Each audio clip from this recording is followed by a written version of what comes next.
종교개혁을 주도한 마틴 루터가 아주 시리와 또 신변의 위협과 역경에 이제 극도로 이제 지쳐 있었어요. 요즘에 사도 바울을 생각하면서 예수를 믿는다는 것이 얼마나 이렇게 그 지치는 일인가를, 믿음이 없다면은 이건 도무지 갈 길이 아니구나라고 생각될 길을 이제 루터도 이제 걷게 되었어요.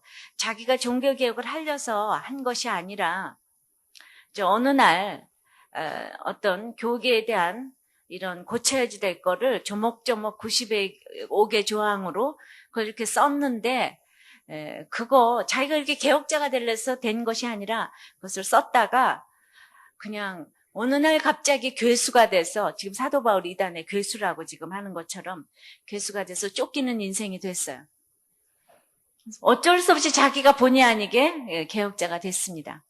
그래서 너무나 로마 교황청서부터 모두가 이렇게 적대적으로 나왔을 적에 혼자서 신변의 위협과 역경에 극도로 이제 지쳐있게 되었어요.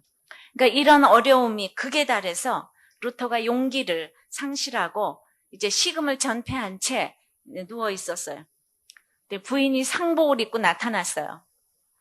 그래가지고 루터가 누가 죽었어? 그러고 물었어요.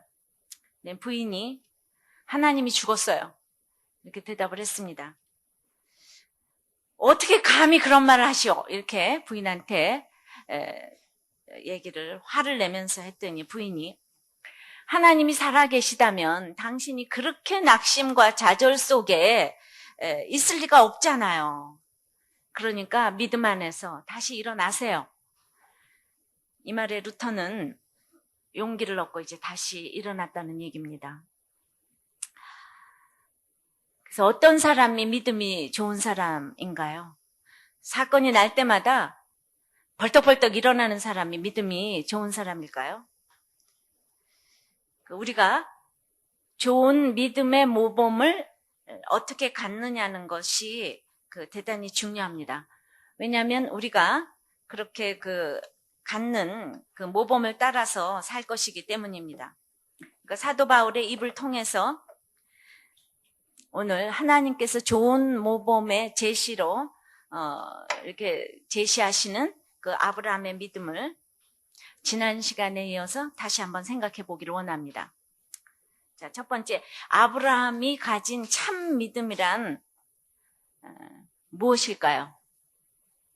그것은 후사가 되는 믿음입니다.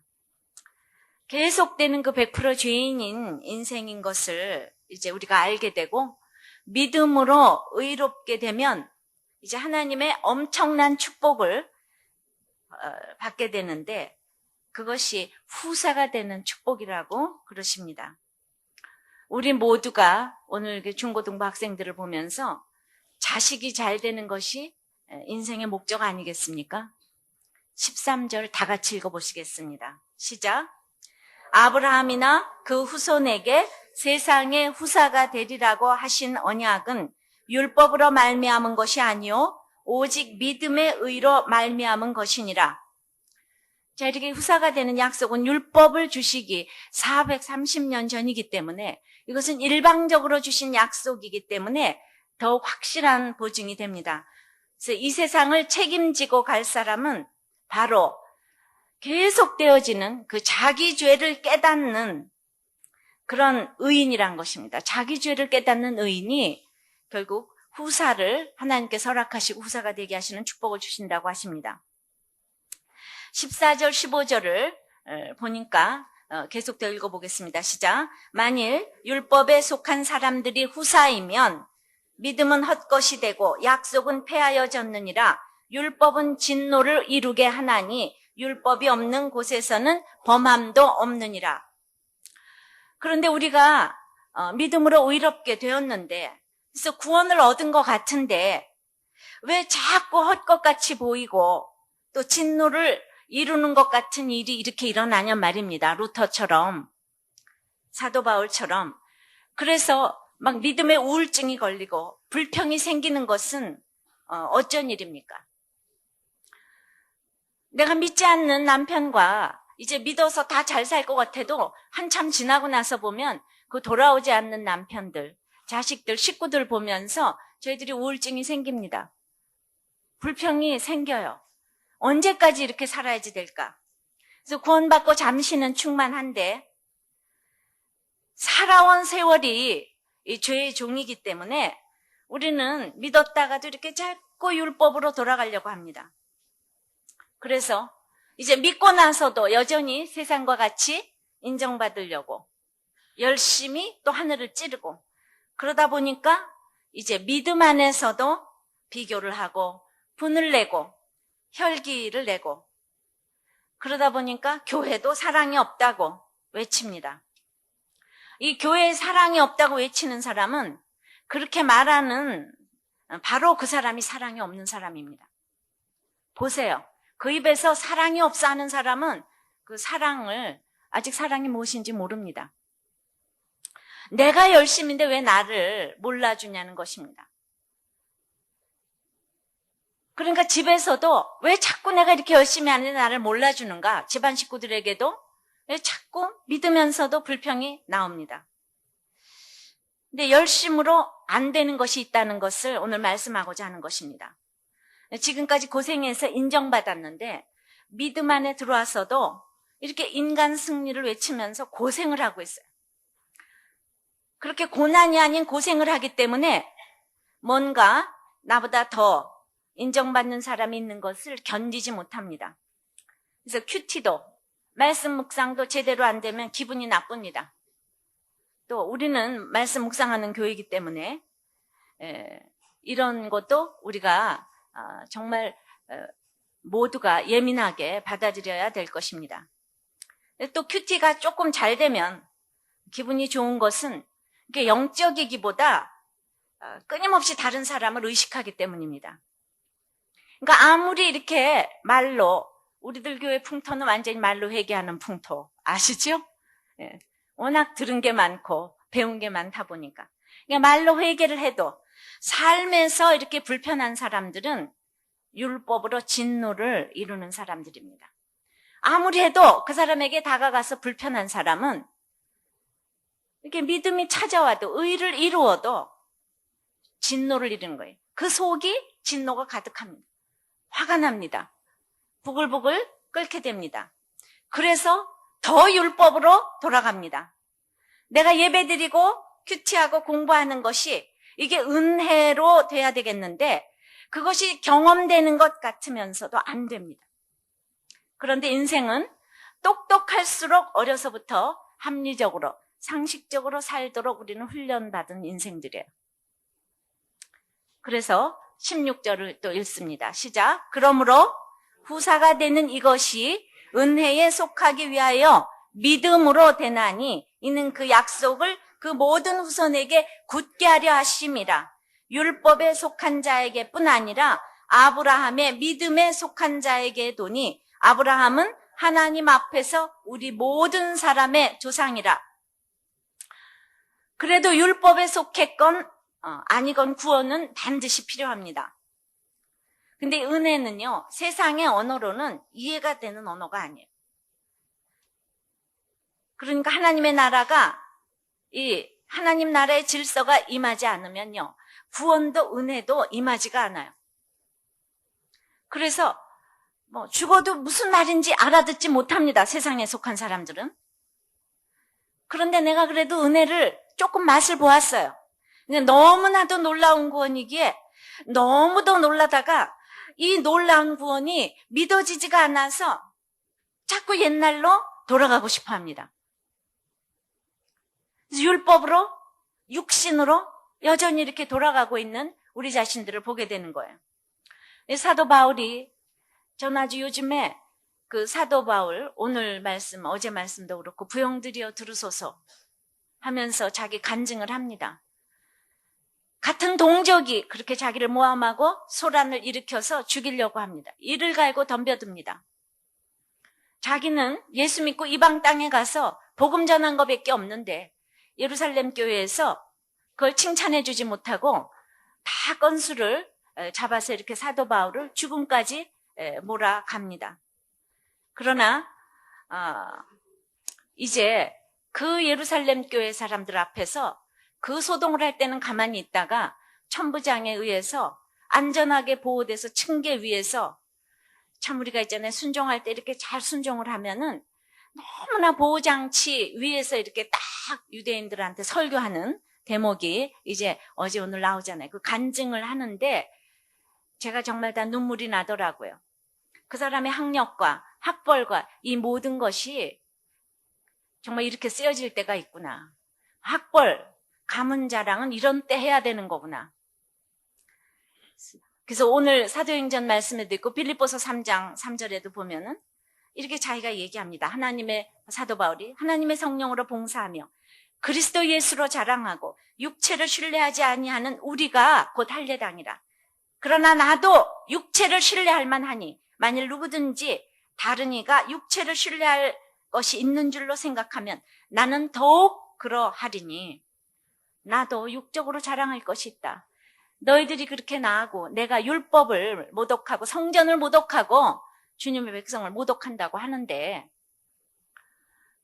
내가 얼마나 율법으로 경건한 사람인 줄 아냐 이러면서 이 사람이 그 천부장하고는 헬라어를 하고 유대인들에게는 히브리 방언으로 나가서 하는 거예요. 그 사람들은 굉장히 선민의식이 있기 때문에 너는 완전히 민족을 벗어나서 그렇게 성전에 이방인을 데리고 들어 성전을 더럽혔다고 하는데 나는 너희들이 그렇게 쓰는 그 히브리 방언을 쓴다.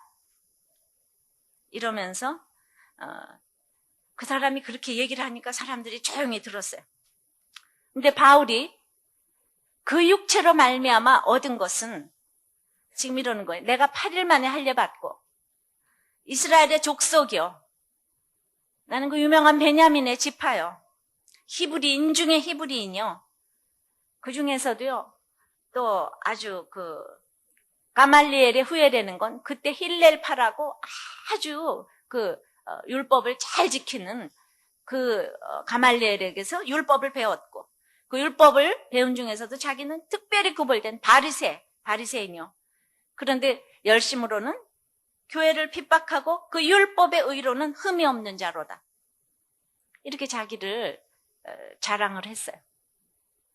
내가 율법으로 말할 것 같으면은 누구도 나를 따라올 사람이 없다. 그러면서 자기는 길리기아 다소성 출신이고 그러니까 소업이 아니고 대단한 도시에 대학 지금으로 말하면서 옥스퍼드 케임브리지 대학 그런 저기 몰려있는 아주 다소성 출신이라고 하면 사람들이 다 알아주는 모든 것을 갖춘 KS 마크라고 할 수 있는 자기 그렇게 얘기를 합니다. 그런데 그 다음 구절에 뭐가 나오냐면 내가 그 모든 똑똑을 가지고 핍박하고 사람을 죽였다는 거예요. 그 얘기가 나옵니다. 사도행전 오늘 본문에도 나오고. 보세요. 요즘에 신문에 나타나는 사람들 보세요. 다 사람을 죽이고 큰일 하는 사람들은 다 똑똑한 사람들이에요. 학벌이 다 대단한 사람들이에요. 그렇죠? 큰 도둑, 큰 사람 많이 죽이는 사람들은 이렇게 대단한 조건을 가진 사람들이 연신 신문을 장식하고 있어요. 자, 육신이란 내가 육체를 신뢰할 만하거든 나도 자랑할 육체가 있다고 그랬는데 육신이란 구원 문제에 있어서 의지하고 싶은 그 무엇이에요. 그래서 어려서 세례받은 것도 의지하고 내가 어떤 사람보다도 양심적이라는 것도 내가 의지하고 싶은 것이고 이렇게 자랑할 것이라면 바울을 따라갈 사람이 없다는 것입니다. 그렇기 때문에 아무리 공부를 하고 아무리 성경을 외우고 또 아무리 대단한 가문에 속해 있어도 지금 중요한 것은 내가 풀무불에 들어가 보지 않으면 은혜를 알 수 있는 인생이 없다는 것입니다. 그러니까 이지선이가 화상을 당했지만은 화상 당하기 전에 걔를 주목한 사람은 아무도 없어요. 그러나 화상을 당하니까 이제 진정한 감사를 했다는 것은 이제야 그 하나님을 제대로 알고 믿음이 무엇인지 알았다는 것입니다. 우리의 전통과 열심과 자랑거리는 내가 죽을 병에 걸렸을 때 아무 도움이 안 됩니다. 내가 살아나고 후사가 되는 길은 아브라함의 믿음에 속한 자인데, 아브라함은 지금 16절에는 모든 사람의 조상이라고 했고, 17절에도 민족의 조상이라고 했고, 18절은 많은 민족의 조상이라고 했어요. 그러니까 그 전에 아담이 인류의 조상이라고 한다면 이제 아브라함은 믿음의 조상이 된다는 말입니다. 이제 여러분들이 믿기 시작했다면 이제 여러분들이 믿음의 조상이 되기 시작하는 거예요. 그러니까 여러분들 집안에서 믿음의 조상이 시작되려면은, 이제 믿음이 시작되려면은 이렇게 너무나도 이제 사연이 이제 풀어져 가야지 되고, 또 믿음이 여러분들 가운데 이제 왕노릇을 하기 위해서는 이제 아브라함 같은 인생을 이제 살아야 된다는 거예요. 이 한 사람이 하나님을 믿었기 때문에 우리가 지금 이렇게 복을 누리고 있어요. 여러분들 가운데 여러분들이 이제 믿음의 조상이 된다는 것을 믿기 시작을 하십니까? 여러분들이 이제 여러분들의 집안을 다 책임지고 믿음의 조상이 되기로 이제 결정을 좀 하십니까? 이 시대는 이런 한 사람을 찾고 있어요. 정말 사람을 찾으려면은 나라에서도 사람을 찾아요. 교회에서도 사람을 찾아요. 배우자 찾으려도 사람을 찾아요. 사람을 아무리 찾으려고 해도 내가 가치관이 돼 있지 않으면 올바른 사람을 찾을 수가 없습니다. 우리는 대단한 대통령이라고 지금 뽑았지만은 결국은 사람은 이렇게 믿음의 대상이 안 된다는 것을 이렇게 보여줍니다. 대선이 끝나자마자 지금 정말 없이 산 사람은 없이 산 사람대로 그 환경에 가게 되면 또 돈을 끌어모으게 되고, 있는 사람은 있는 사람대로 교양 있게 돈을 끌어모으고, 정치라는 것이 정말 우리가 기대할 것이 없다는 것을 이렇게 보여주고 있습니다. 그래서 이제 한 사람이 중요합니다. 그 한 사람이 여러분들이 되시기를 바랍니다. 그 한 사람, 정말 한 사람을 찾습니다. 여러분들이 주인공이 되시기를 바랍니다. 그러면 아브라함은 어떤 하나님을 믿었기 때문에 이렇게 참 믿음을 가지게 되고, 또 바울 사도가 칭송을 해서 여기까지 이렇게 아브라함을 이렇게 기록을 했겠습니까? 그러니까 여러분들이 그 믿음의 조상이 되기를 원하는 아브라함을 샘플로 놓고 걸어가기 원하는 그 아브라함은 어떤 하나님을 믿었을까요? 17절, 18절을 보겠습니다. 다 같이 읽어보겠습니다. 기록된 바 내가 너를 많은 민족의 조상으로 세웠다 하신가 같으니 그의 믿은 바 하나님은 죽은 자를 살리시며 없는 것을 있는 것 같이 부르시는 이시니라. 아브라함이 바랄 수 없는 중에 바라고 믿었으니 이는 내 후손이 이 같으리라 하신 말씀대로 많은 민족의 조상이 되게 하려 하심을 인함이라. 자, 그의 믿은 바 하나님은 죽은 자를 살리시며 없는 것을 있는 것 같이 부르시는 하나님이라고 하십니다. 바랄 수 없는 중에 바라고 믿은 하나님이라고 하십니다. 즉, 살리시고 부르시는 하나님을 믿었어요.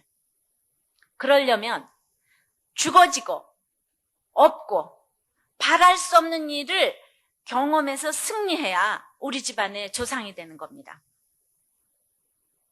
그러니까 그런 일이 없고 내가 어떻게 살리시고 부르시는 하나님을 경험할 수가 있겠습니까? 내가 죽어지는 일이 없는데요. 그러니까 그럼 아브라함이 어떻게 죽고 무엇이 없고 어떤 바랄 수 없는 일을 경험했는지를 보겠습니다. 19절입니다. 시작. 그가 100세나 되어 자기 몸에 죽은 것 같음과 사라의 태에 죽은 것 같음을 알고도 믿음이 약하여지지 아니하고. 자, 아브라함이 뭐라고 그랬냐면요. 사라의 태에 죽은 것 같음을 알고도. 몰라서 가는 길이 아니고요. 알고도 가는 길이라고 합니다. 여기서 알고도는요. 그 일을 직면하고 깊이 숙고해 본 결과 현실적으로 아브라함과 사라가 생식 능력이 전무하다는 것을 알고도. 그러니까 사도 바울이 예루살렘에 가면 환난과 결박이 기다리고 있는 것을 알고도 근데 믿음이 약하여지지 아니하고 가는 것이래요. 처음부터 바울이 믿음의 사람이었습니까? 아닙니다. 스데반을 죽이고 눈이 소경이 되고 아까 말했던 그 모든 조건을 가지고 이 사람은 교회를 핍박하고 스데반을 죽이고 믿는 사람들을 다 죽인 사람이에요. 나의 학벌과 똑똑으로는 믿는 사람들을 죽일 수밖에 없는 도구가 됩니다.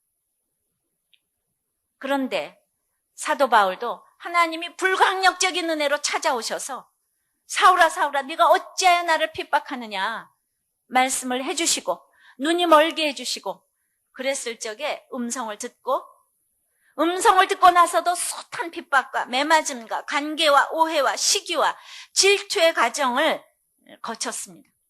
자, 아브라함은 어떤 과정을 거쳤습니까? 창세기 우리가 12장 1절부터 보면은 자식을 준다고 해서 갈대아 우르를 떠났어요.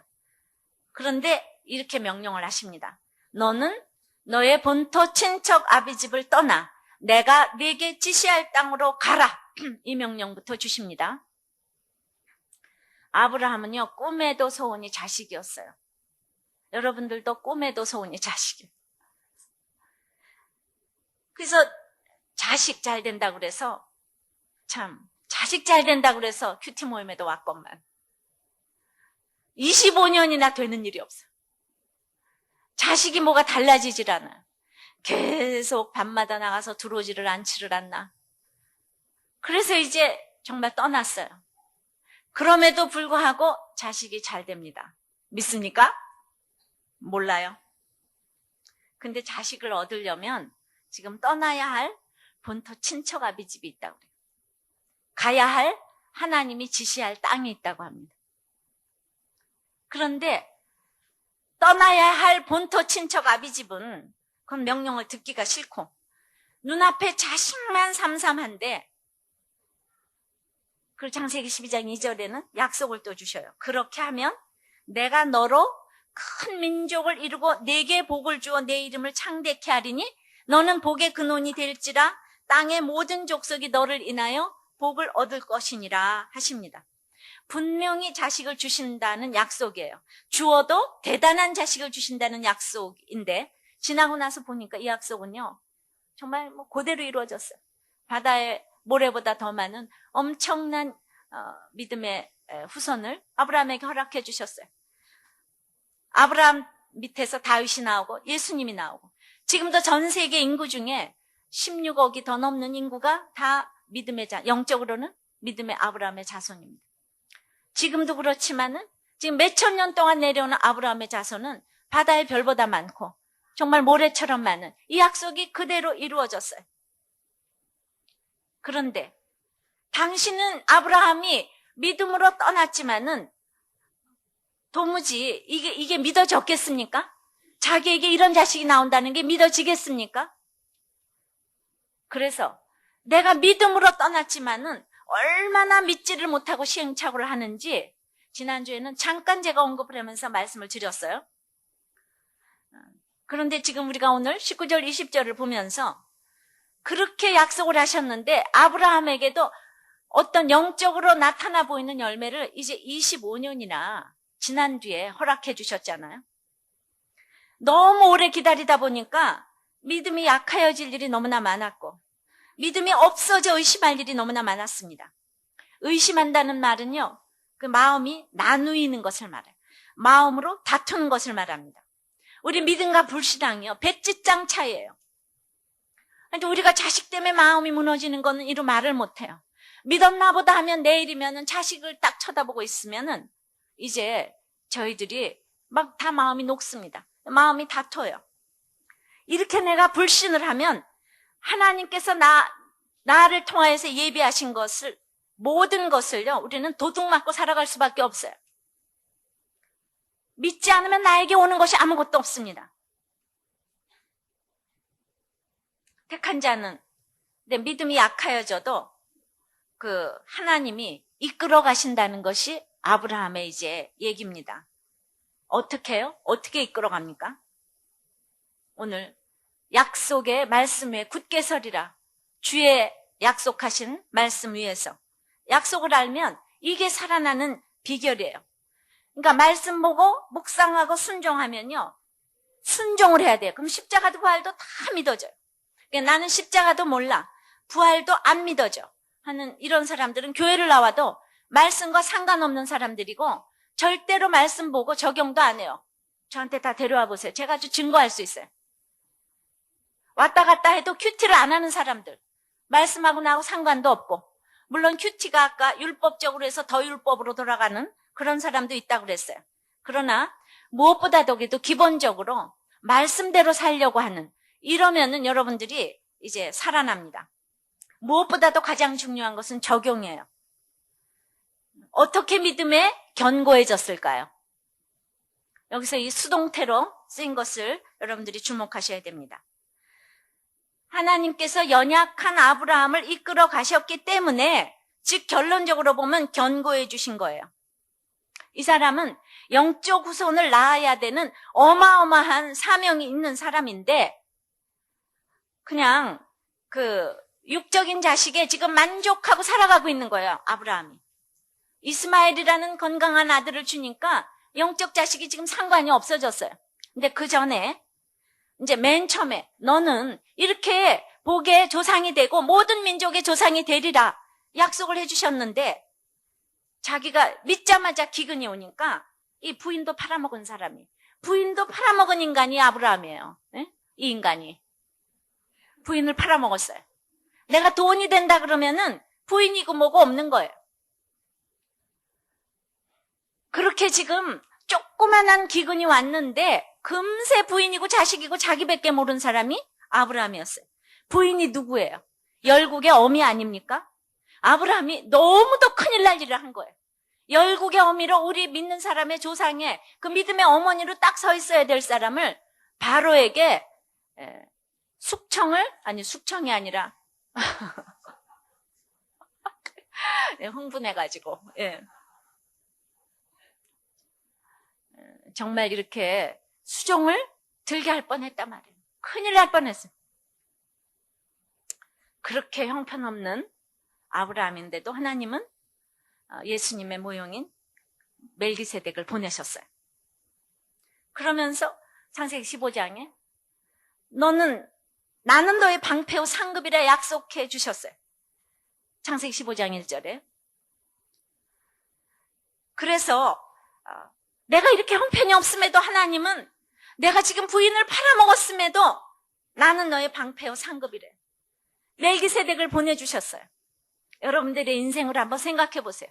내가 얼마나 형편없는데 하나님이 찾아오셔서 나를 그렇게 인도해 가시고 있는가. 하나님의 약속을 아브라함이 믿었습니다. 그런데도 내 몸에서 날짜가 후사가 되리라. 이것만 믿고 싶어요. 빨리 아들 줬으면 좋겠어요. 자식 잘 되는 거 외에는 소원이 하나도 없어요. 그래서 우리는 약속을 가지고 있지만 흔들립니다. 그래서 첩을 얻어서 이스마엘을 낳았어요. 그런데도 하나님은 또 있잖아요. 창세기 16장 17장을 이렇게 보면은 그럼에도 불구하고 또 이삭을 약속해 주셨어요.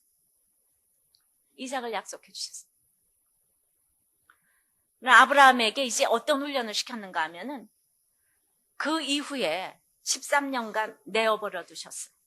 무섭게 침묵하셨어요. 수준 높은 아브라함은 아마도 이 시기가 세상적으로는 가장 잘 먹고 잘 살았을 시절이에요. 그래서 13년 동안이나 하나님의 침묵을 경험했습니다. 그런데 13년 동안요, 잘 먹고 잘 사는데 믿는 아들이 없는 거예요. 아무리 내가 잘 먹고 잘 살아도 내 집에 믿는 거듭난 자식이 아무도 없는 거예요. 이것이 세상의 가치관으로는 아무 문제가 안 되겠지만은 아브라함에게는 문제로 이제 다가오는 것입니다. 이게 사건인 거예요. 우리가 아들, 딸 공부 너무 잘하고 세상적으로 좋아 보여도 예수를 안 믿는다면 그 집안 실패한 인생 아니겠습니까? 지금 아브라함으로 인하여서 얼마나 숱한 목사님과 선교사와 수많은 믿음의 조상들이 나와서 지금 여기까지 이끌고 왔는데, 거기서 지금 예수님이 나왔는데, 지금 예수님을 낳아야지 될 인생이 잘 먹고 잘 사는 것만 눈이 빠져가지고 지금 믿지 아니하고 전혀 세상적으로 논다면은, 내가 믿는 사람이라면은 이건 갈등할 수밖에 없다는 겁니다. 어떻습니까, 여러분들? 여러분들의 자녀의 신앙 상태를 지금 점검해 본 결과 지금 어떻습니까? 또 여러분들은 믿음의 후사입니까? 세상은 하나님이 없기 때문에 마음이 나뉘지 않아요. 별 이상한 소리를 다 안 해.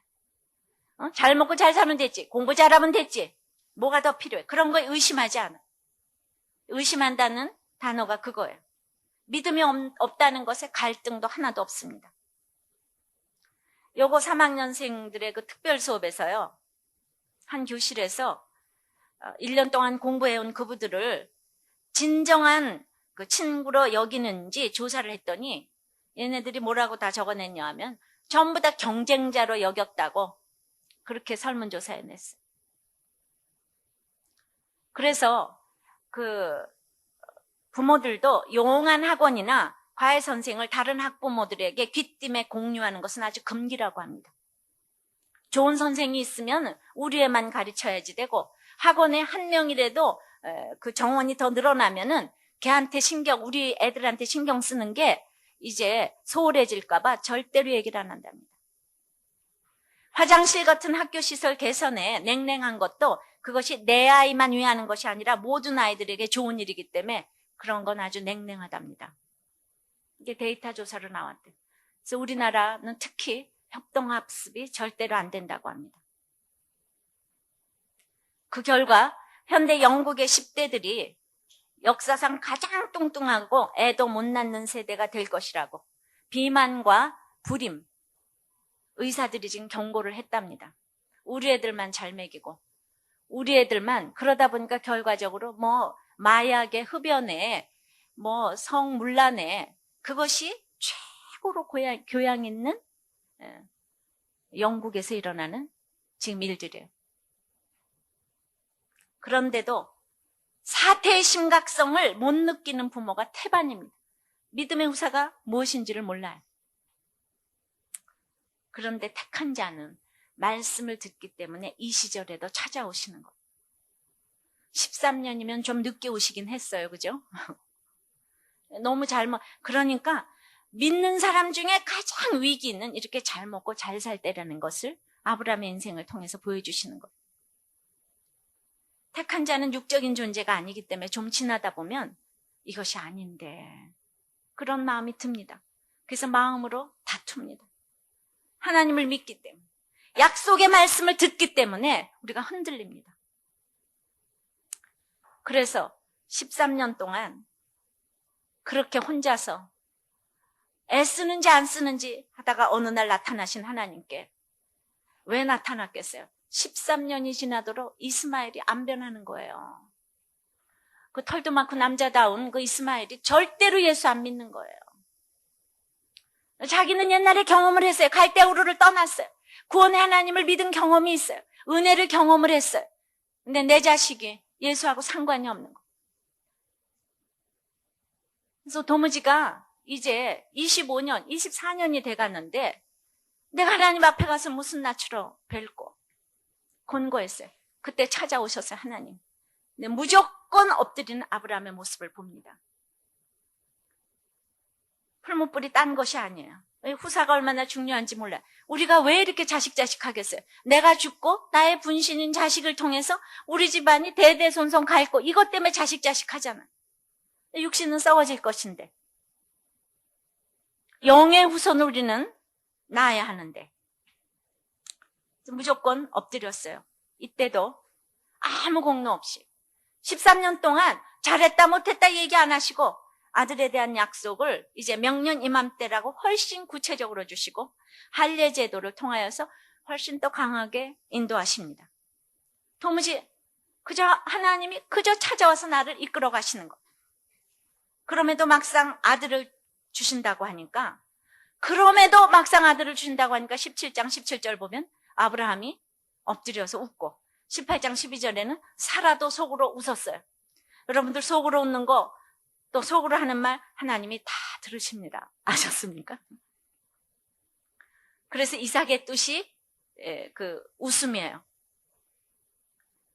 그래가지고 이동훈 목사님은 그 이름이 웃기네래요. 웃기네. 웃기네라고 이름을 줬다고 제가 옛날에 그 얘기를 들었는데, 이 웃음이라는 것은 별로 좋은 뜻의 이름은 아니에요. 좋은 뜻의 이름이라고 웃음이라고 진 건 아니에요. 자, 우리는 믿음이 너무 연약해서 울고, 그 다음에 너무 놀라서 웃습니다. 그래도 18장 14절에 여호와께서 능치 못한 일이 있겠느냐, 기한이 이를 때 내가 네게로 돌아오리니 사라에게 아들이 있으리라고 또 무조건적인 약속을 다시 주셨어요. 아브라함의 연약과 상관이 없이 하나님은 이삭을 주셨습니다. 내가 울었다고 주고 웃었다고 안 주고 그러시지 않습니다. 우리도 마찬가지로 아브라함의 몸이 자식 낳는 일에 죽은 자였던 것처럼 어떤 일로 죽은 자가 되어 있습니까? 부부간의 사랑에 죽은 자입니까? 부부간의 사랑에 식은 지 25년 됐습니까? 원수를 사랑하는 일에 지금 죽은 자가 되어 있습니까? 자식 일에 죽은 자가 되어 있습니까? 카드 빚을 못 갚고 지금 죽은 자가 되어 있습니까? 술을 못 끊고 25년 됐어요. 마약을 못 끊습니까? 요즘에는요, 마약도 많이들 하는 것 같아요. 도무지가 안 된다. 근데 25년 동안 옆에 사람들은, 믿지도 않는 가난한 사람들은, 또 큐티도 안 하는 사람들은 자식도 쑥쑥 낳고 공부도 잘하는데 하나님이 뺑덕 아버지가 아닌 이상 어떻게 그렇게 안 주실 수가 있어요? 참으로 간절히 기도하고 소원하는데 10년만이라도 좀 주시지. 아니면 15년만이라도 주시지. 어떻게 25년이 되도록 이렇게 안 주실 수가 있어요? 이것이 우리들의 기도입니다. 우리는 하나님의 생각을 모릅니다. 아브라함이 믿었지만 이렇게 막중한 전 세계의 믿음의 조상이 될지를 하나님만 아시는데 우리는 그 넓이와 깊이와 부요를 알 수가 없어요. 나를 통해서 하나님께서 그 인도에 가실 일을 도저히 모릅니다. 그런데 하나님은 아브라함을 이렇게 쓰셔야 되니까 아브라함은 완전해야 되는 거예요. 구별돼야 되는 거예요. 그래서 아브라함이 100% 죄인이라는 것을 절감할 때까지 가야 되는 거예요. 그러니까 사도행전 21장 35절에도 보면 사도 바울이 앞치마만 얹어도 병이 낫고 수많은 교회를 세웠어도 지금 로마로 복음을 전하러 가기 위하여서 그는 유대인들에 의해서 그렇게 들려서 끌려가는 모습을 생각해 보세요. 너무 능력하고 너무나 아무것도 할 수 없는 모습으로 끌려가는 사도 바울을 생각해 보세요. 우리는 그렇게 내가 약하지 않으면 하나님께서 나를 통해서 일을 하지 않으십니다. 그때쯤이면 이렇게 또 사도 바울이 맨 처음에도 광주리 타고 내려가는 그 수모를 겪어야 되고 한참 가서 사도 바울은 로마를 전해야 되고 전 세계를 복음화 시켜야 될 사람이기 때문에 그렇게 짠하고 나타나서 슈퍼 무슨 원더우먼처럼 모든 것을 했으면 좋겠지만은 하나님의 뜻과 우리의 뜻은 다릅니다. 여러분들 죽어도 안 됩니까? 옆에 사람들이 안 변합니까? 돈이 없습니까? 여러분들을 통한 하나님의 계획이 지금 어디 있는지 모릅니다.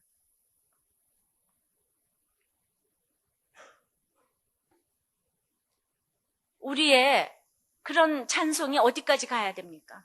아, 하나님의 은혜로 있을 데 없는 자 왜 구원하여 주는지 난 알 수 없도다.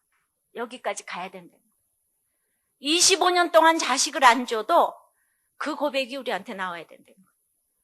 사도 바울도 이렇게 참으로 갖은 몰매를 다 맞아가면서 그렇게 자기가 일을 많이 했지만은 아, 하나님의 은혜로 있을 데 없는 자 왜 구원하여 주는지 난 알 수 없도다. 사도 바울도 그런 고백이 나와야지 이제 로마로 가서 복음을 전하게 하는 거. 여러분들은 나는 왜 이 모양인가? 하나님이 나만 지금 이렇게 내 기도를 안 들으시는가가 아니란 말이에요. 자기는 안 듣는 것 같았지만은 우리가 지금 아브라함의 인생을 이렇게 유추해 본 결과 얼마나 하나님께서 참아주셨습니까? 얼마나 하나님께서 인내하셨습니까? 이해되십니까? 내 기도를 응답하지 않은 것인 것이 아니에요. 아직도 나는 내가 100% 죄인이라는 것을 몰라요. 나한테 뭐 건덕지가 있다고 생각을 합니다. 구원받을 만한 근거가 있다고 자꾸 생각을 합니다. 똑같은 잘못을 해도 택한 자와 택하지 않은 자가 다릅니다. 롯은 하나님의 약속을 신뢰하지 않았기 때문에 겉모습은 천사를 환대하는 것 같지만 그 사람은 너무 교양이 있었지만은 유황불로 심판을 받았어요. 차이가 뭐라고요? 아브라함과 롯의 차이가 뭐라고요? 믿은 사람들은 굽이굽이 믿음이 약하여져도 그래도 말씀으로 금세금세 회복하는 것이 택한 자입니다. 말씀이 왔을 때마다 자기 자신을 돌아보고 그래도 회개합니다. 그래도 불쌍히 여겨달라고 따라갑니다. 그러나 택하지 않은 자는 이렇게 겉모습으로 교양 있게 대접을 잘 하지만은 우리는 분간이 안 가지만 하나님은 안 속는다는 거죠. 그런 사람의 특징은 사건이 오면 낙심과 슬픔과 질투와 시기의 마음이 들면서 회복이 안 되는 거예요. 어떤 결정적인 사건이 올 때 딱 분간이 됩니다. 우린 택한 사람은 내 힘으로 가는 것이 아니라 하나님의 힘으로 가기 때문에 회복을 하지만 택하지 않은 사람은 자기의 힘으로 회복을 해야 되기 때문에 절대로 사건에서 그 사람이 어떻게 행하는가를 보면 택한 자인가 택하지 않은 자인가를 우리가 알 수가 있는 거예요. 여러분들 어떠세요? 지금 수능 하나 못 봤다고 자리 보존하고 누워있어요? 뭐 돈 없다고 뭐 했다고.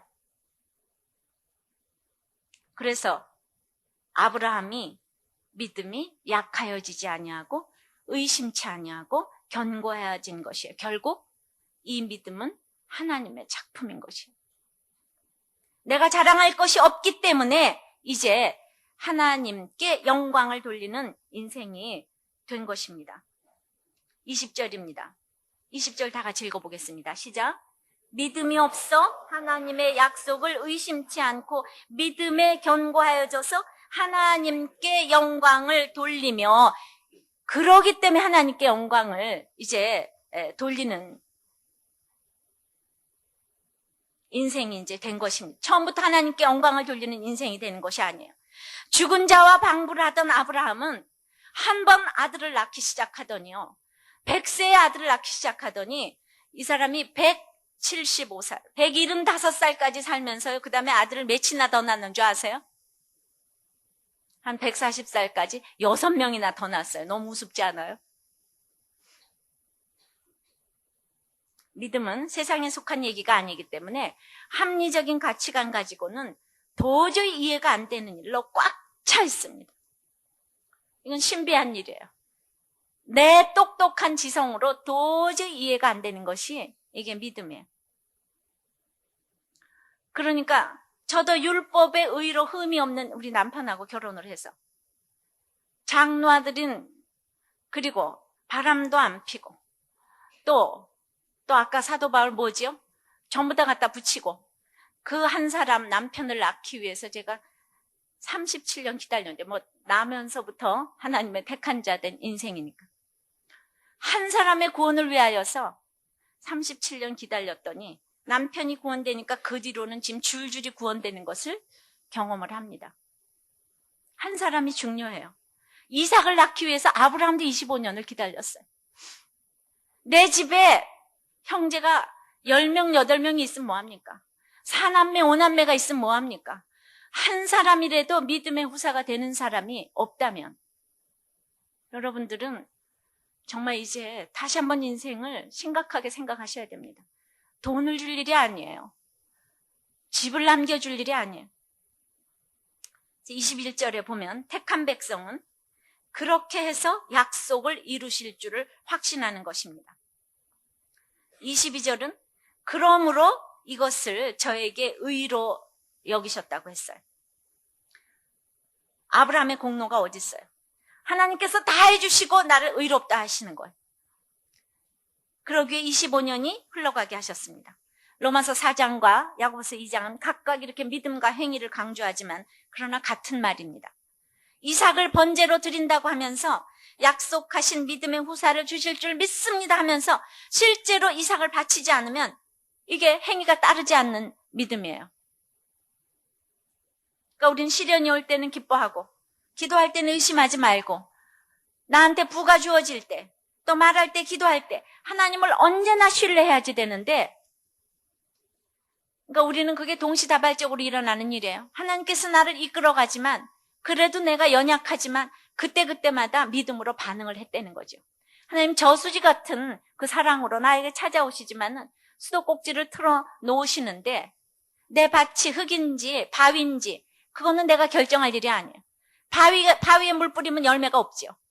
그래도 우리는 신뢰하고 가야 된다는 거예요. 흙에다 물 뿌리면 열매가 많아 보이죠.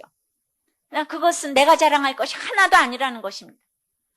내가 할 일은 아무것도 없어요. 그래도 우리는 믿음으로 반응을 해야지 됩니다. 믿음이 조건이 아니라고 그랬어요. 믿음으로 내가 믿었기 때문에 나를 의롭게 여겨주신 것이 아니라 하나님이 찾아와서 나를 믿게 하셨다는 겁니다. 믿음은 방법이라고 그랬어요. 23절서부터 25절까지입니다. 다 같이 읽어보시겠습니다. 시작. 저에게 의로 여기셨다 기록된 것은 아브라함만 위한 것이 아니요 의로 여기심을 받을 우리도 위함이니 곧 예수 우리 주를 죽은 자 가운데서 살리신 이를 믿는 자니라. 예수는 우리 범죄함을 위하여 내어줌이 되고 또한 우리를 의롭다 하심을 위하여 살아나셨느니라. 우리가 아까 첫 번째 아브라함의 그 참믿음이란 무엇인가? 두 번째는 아브라함의 믿음이 바로 예수 그리스도를 믿는 우리의 믿음이라는 것입니다. 하나님께서는 아브라함에게 기대하셨던 것과 동일한 믿음을 예수님을 믿는 우리에게 기대하십니다. 아브라함과 같은 믿음이 아니면 누가 2000년 전 골고다에서 흘린 그 예수님의 피가 새 생명을 탄생시키는 것을 믿을 수가 있겠습니까? 그와 같은 믿음이 아니라면 누가 보지도 않은 천국을 믿을 수가 있겠습니까? 하나님께서는 오늘 우리에게도 동일한 믿음을 기대하십니다.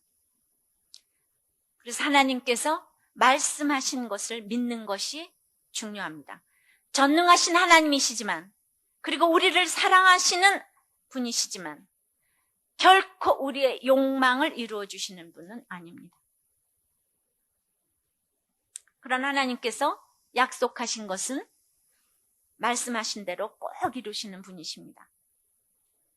그래서 다시 한번 강조하고 싶은 것은 말씀 묵상이 얼마나 중요한지 모릅니다. 말씀 묵상만이 우리를 살릴 수 있는 비결이요, 처음이요, 시작인 것을 다시 한번 말씀드리고 싶습니다. 말씀을 맺겠습니다. 참 믿음으로 후사가 되기를 바랍니다. 구원받고 율법으로 돌아가는 그 우리를 불쌍히 여겨달라고 그렇게 기도하시기 바랍니다. 모든 사람의 조상인 아브라함처럼 우리도 우리 집안에 믿음의 조상이 되어서 그 믿음의 역사가 시작된 것을 감사하시길 바랍니다. 아브라함이 또 사도 바울이 이렇게 복음의 조상이 되고 전 세계를 복음화시키기 때문에 사단도 얼마나 총궐개에서 정말 부흥회를 하는지 몰라요. 사단도 부흥회를 합니다. 별의별 일이 다 일어납니다. 그러나 그래서 우리 집안에 이제 믿음의 역사가 시작되는 것을 믿으시기 바랍니다. 죽은 자를 살리시고 없는 것을 있는 것 같이 부르시는 그 하나님을 나의 하나님으로 그렇게 영접하시기 바랍니다. 자, 어디에 죽은 자가 되어 있습니까? 자식 낳는 일입니까? 내 감정입니까? 대인관계입니까? 카드빚입니까? 도무지가 바랄 수가 없는 중에 있습니까? 25년이 걸려도 믿음이 약하여지지 아니하게 이런 이끌어가실 하나님을 우리가 믿습니다. 기도하시기 바랍니다. 경고케 하실 하나님도 여러분들이 믿기 바랍니다. 아브라함을 의롭다 하신 하나님을 우리도 의롭다 여겨주시기를 우리가 다 같이 기도하시겠습니다. 다 같이 기도하시겠습니다. 하나님 아버지, 참으로 우리가 참 믿음이란 무엇인가 오늘 말씀을 들었습니다. 우리가 자식이 이렇게 인생의 목적이 돼서 애달파하며 안타까워하며 걸어가지만은 참 후사가 되고 후사를 얻기 위하여서 우리가 그 참 믿음을 갖기를 원하는데, 주님, 우리 오늘 믿음의 모델로 살펴본 아브라함을 생각해 볼 때에 아브라함에게 아버지 하나님 의로운 것이 아무것도 없었습니다. 100% 죄인인 인생의 그 특징을 남김없이 다 가지고 있었음을 오늘 저희들이 보았습니다. 그래도 우리 아브라함을 하나님께서 의롭게 여기셨습니다. 주님, 그때마다 실수할 때마다, 주님, 육신의 정욕, 안목의 정욕, 이생의 자랑에 빠질 때마다 하나님은 찾아오셔서 그럼에도 불구하고 물질도 주시고 이삭의 약속도 주시고 이끌어 가셨던 것을 오늘 보았습니다. 주님, 죽은 자와 방불했던 아브라함의 그 기도 제목을 25년 동안 하나님은 주신다고 약속을 했지만은 믿지 못하고 내 감정에 겨워서 내 가족, 대인관계, 아버지 하나님 바뀌어지지 않는 습성 때문에 아버지 하나님께서 기도를 들어주실 수가 없었던 것을 오늘 보았습니다. 주님, 오늘 우리가 아브라함은 아들 낳는 일에 죽은 자가 되어 있는데 우리는 어떤 일에 죽은 자가 되어 있습니까?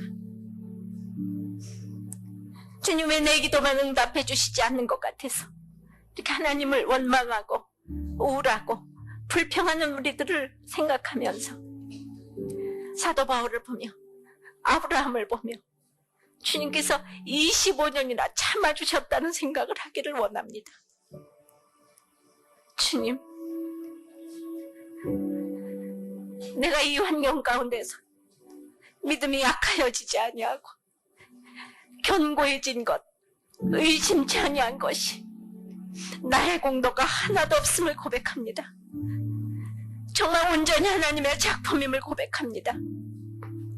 주님, 바랄 수 없는 중에 바란 것이 아브라함의 정말 공로가 아니고 주님이 이끌어 가셨던 것처럼 이런 아브라함을 아들을 주시고 그의 믿음을 의로 여기셨다고 한 것처럼 우리의 형편없음도 주여 불쌍히 여겨주시고 의로 여겨주시기를 기도합니다.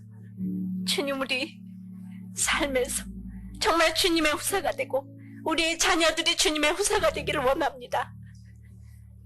나를 완전케 하기 위하여서 지금 내 환경이 풀리지 않는다고 할지라도 주에게 받은 사명, 곧 하나님의 은혜의 복음 전하는 일을, 그 복음 전하는 일을 마치려 하면 내 생명을 조금 더 귀한 것으로 여기지 아니하노라는 사도 바울의 고백이 저희들의 고백이 되기를 원합니다.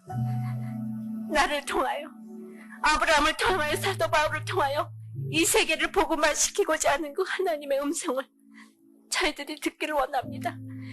이제 우리 집안에 우리를 믿음의 조상으로 세웠습니다.